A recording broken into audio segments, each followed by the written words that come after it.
안녕하세요, 여러분. 오늘 이렇게 유익하고 뜻깊은 자리에서 여러분을 직접 뵙고 건강에 관한 흥미로운 이야기를 나누게 되어 참 기쁘고 반갑습니다. 오늘 오시는 길은 다들 어떠셨나요? 아마 이곳으로 오시는 발걸음 중에도 아니면 지금 여러분 손에 따뜻하거나 시원한 커피 한 잔이 들려 있을지도 모르겠습니다. 요즘 우리가 살아가는 모습을 가만히 들여다보면 커피라는 존재는 단순히 목을 축이는 음료 그 이상이죠. 아침에 눈을 뜨자마자 비몽사몽한 정신을 깨우기 위해 습관처럼 한 잔을 찾고 회사나 일터에 도착해서 동료들과 반갑게 인사를 나누며 또 한 잔을 마십니다. 점심 식사를 맛있게 하고 나면 나른하게 밀려오는 식곤증을 쫓아내려고 어김없이 커피숍으로 향하곤 하죠.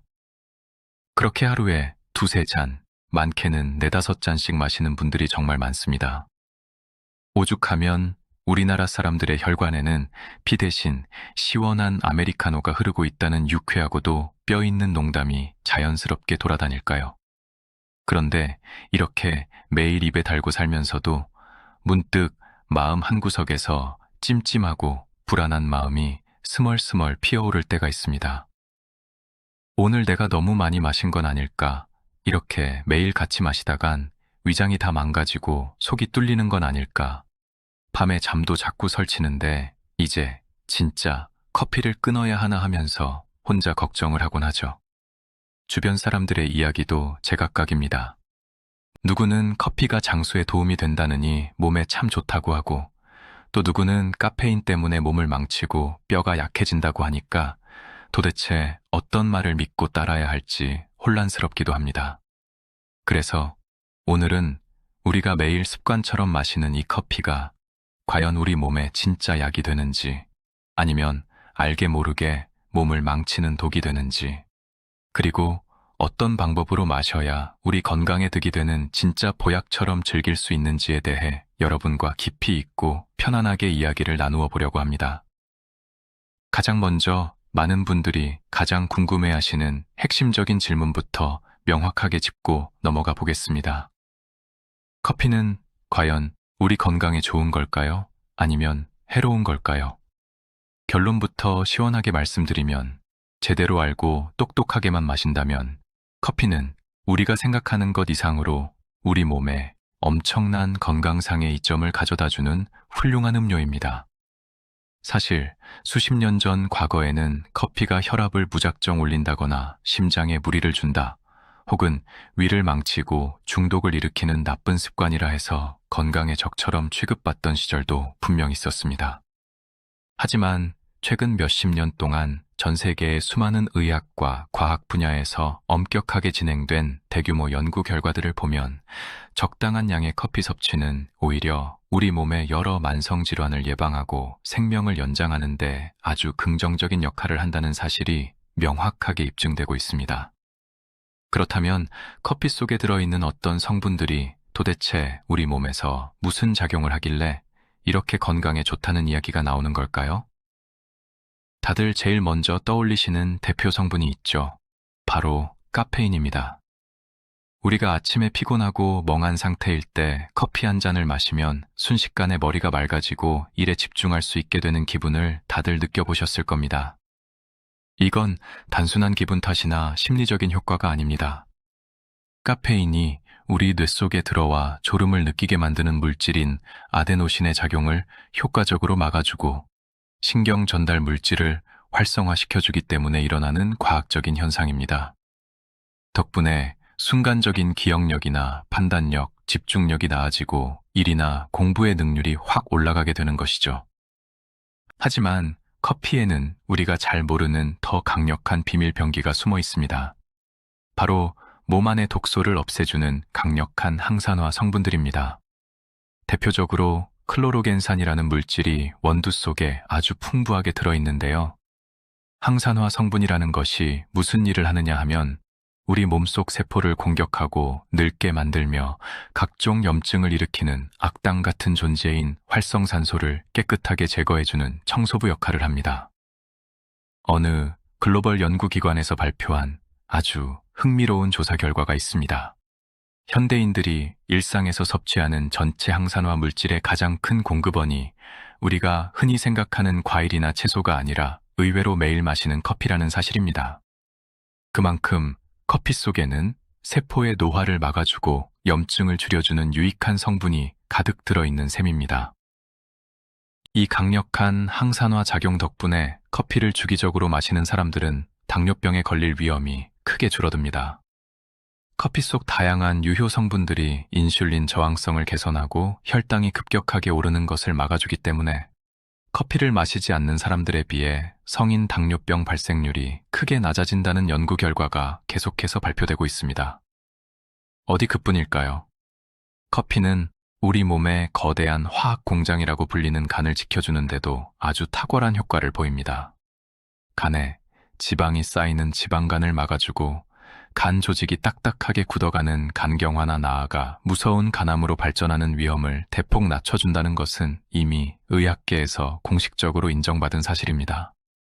그래서 실제로 간 수치가 좋지 않거나 간 질환을 앓았던 환자들에게 전문의 선생님들이 설탕이나 프림을 넣지 않은 순수한 블랙커피를 꾸준히 마시라고 권하기도 합니다.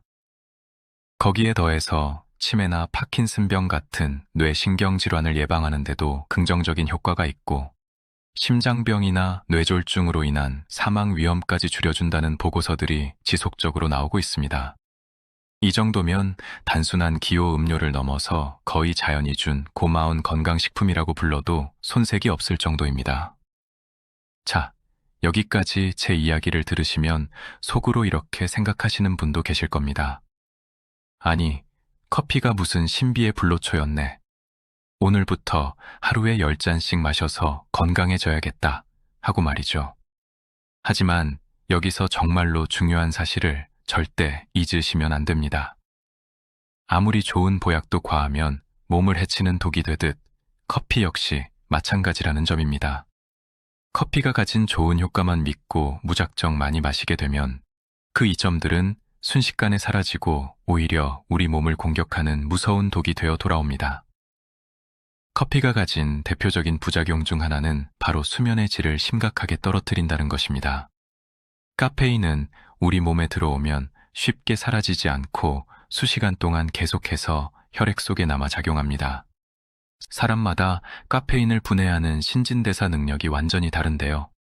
어떤 분들은 저녁 늦게 커피를 마셔도 머리만 대면 코를 골며 베개에 묻히지만 또 어떤 분들은 점심 지나서 마신 커피 한 잔 때문에 밤새 눈을 뻐끔뻐끔하며 천장을 바라봐야 합니다. 잠을 제대로 자지 못하면 피로가 누적되고 면역력이 급격히 떨어지기 때문에 아무리 커피의 이점이 많다고 해도 결국 전체적인 건강을 크게 해치는 결과를 초래하게 됩니다. 두 번째 부작용은 위장 건강을 위협한다는 점입니다. 아침에 바쁘다는 이유로 속이 텅 비어있는 상태에서 차가운 아메리카노부터 들이키시는 분들 정말 많으시죠? 빈속에 들어간 커피는 위산을 과도하게 분비하게 만들고 위벽을 직접적으로 자극합니다. 이런 습관이 오랫동안 반복되면 만성 위염이나 씁쓸한 위산이 위로 역류하는 역류성 식도염으로 고생하게 됩니다. 또한 평소에 불안감을 자주 느끼시거나 가슴 두근거림이 심한 분들, 그리고 혈압 조절이 잘 안 되는 고혈압 환자분들도 주의하셔야 합니다. 카페인이 심장 박동을 불규칙하게 만들거나 순간적으로 혈압을 끌어올릴 수 있기 때문에 내 몸의 상태를 살피지 않고 무작정 마시는 커피는 위험한 선택이 될 수 있습니다.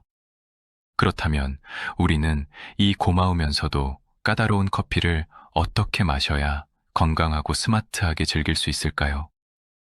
지금부터 그 구체적인 실천 방법에 대해 하나씩 말씀드리겠습니다. 가장 먼저 기억하셔야 할 것은 올바른 섭취량입니다. 성인 기준으로 하루 카페인 최대 섭취 권장량은 400mg 정도입니다.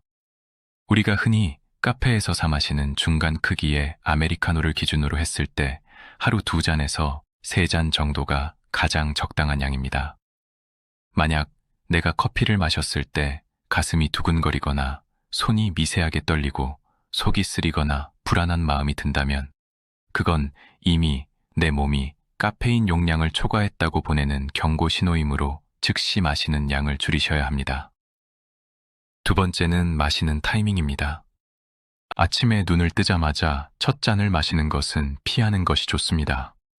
우리 몸은 아침에 일어나면 스스로 몸을 깨우고 활력을 주기 위해 코르티솔이라는 호르몬을 자연스럽게 분비합니다. 그런데 이 시점에 강한 카페인이 들어오면 몸의 자체적인 호르몬 조절 시스템이 혼란을 겪게 되고 카페인에 대한 의존도만 점점 더 높아지게 됩니다. 따라서 커피를 마시기 가장 좋은 골든타임은 기상 후 한두 시간이 지난 오전 시간대이거나 점심 식사를 마치고 식곤증이 찾아오는 오후 시간대입니다. 그리고 밤에 편안한 숙면을 취하기 위해서는 잠자리에 들기 적어도 6시간 전 카페인에 민감하신 분들은 8시간 전부터 커피를 멀리 하시는 것이 좋습니다. 세 번째는 어떤 종류의 커피를 마실 것인가 하는 선택의 문제입니다. 아무리 커피 원두 자체에 항산화 성분이 풍부하다고 해도 설탕이나 시럽이 듬뿍 들어간 달콤한 커피나 높은 칼로리의 휘핑크림이 올라간 음료, 혹은 프림과 설탕이 섞인 믹스커피를 매일 여러 잔씩 마신다면 이야기가 완전히 달라집니다. 과도한 당분과 지방 섭취로 인해 오히려 비만과 당뇨, 성인병을 유발하는 원인이 되기 때문입니다. 건강을 생각하신다면 첨가물이 들어가지 않은 깔끔한 블랙커피나 아메리카노 혹은 드립커피를 선택하시는 것이 가장 바람직합니다. 마지막으로 아주 쉽지만 많은 분들이 놓치고 있는 소중한 팁을 하나 더 알려드리겠습니다. 커피를 마실 때는 반드시 시원한 물 한 잔을 같이 마시는 습관을 들여보세요. 카페인은 수분을 배출시키는 이뇨 작용을 촉진합니다. 우리가 커피를 한 잔 마시면 그보다 더 많은 양의 수분이 몸 밖으로 빠져나가게 됩니다.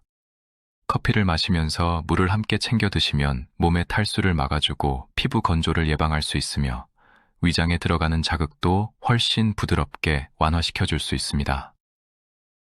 오늘 우리가 함께 나눈 커피와 건강에 대한 이야기들을 한번 천천히 정리해 볼까요? 커피는 단순하게 목을 축이는 기호식품을 넘어서 우리가 제대로 알고 마신다면 당뇨나 간 질환을 예방하고 뇌를 깨워주는 고마운 건강의 파트너가 되어줍니다. 하지만 나의 체질과 몸 상태를 무시한 채 너무 과하게 마시거나 빈속에 들이키거나 당분이 가득한 형태로 마신다면 도리어 우리의 건강을 해치는 독이 될 수도 있습니다. 남들이 마신다고 무작정 따라 마시는 것이 아니라 내 몸이 보내는 소리에 귀를 기울이면서 내게 딱 맞는 적당한 양을 가장 좋은 시간에 가장 건강한 방식으로 즐기는 것. 그것이야말로 우리가 소중한 커피와 오랫동안 행복하고 건강하게 동행하는 비결입니다. 오늘 집으로 돌아가시는 길에 혹은 내일 아침 기분 좋게 커피를 내리거나 주문하실 때 오늘 저와 나누었던 이야기들을 한번 떠올려 보시면 좋겠습니다. 은은하고 깊은 커피 향처럼 오늘 자리에 함께 해주신 여러분의 하루하루와 앞날의 건강도 늘 향기롭고 풍요롭기를 진심으로 응원합니다. 오랜 시간 동안 집중해서 들어주셔서 감사합니다.